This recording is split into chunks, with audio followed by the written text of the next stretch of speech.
بسم اللہ الرحمن الرحیم۔ حضرت خواجہ بختیار کاکی رحمۃ اللہ کی نماز جنازہ تیار تھی، خلقت جمع تھی۔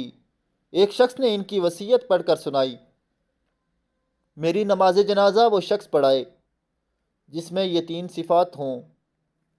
نمبر 1، اپنی زندگی میں کبھی کوئی نماز قضا نہ کی ہو، عصر سے پہلے کی سنتیں اور نماز تہجد نہ چھوڑی ہو، جس کی کبھی کسی غیر محرم عورت کی طرف آنکھ نہ اٹھی ہو۔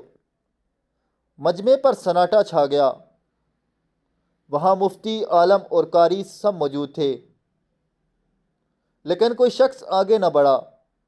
دن گزرتا گیا، آخر عصر کے قریب ایک شخص چلتا ہوا آگے بڑھا۔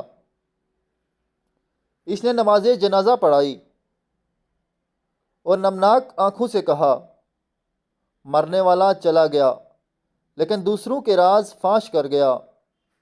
نماز جنازہ پڑھانے والا اس وقت کا ہندوستان کا بادشاہ سلطان شمس الدین التمش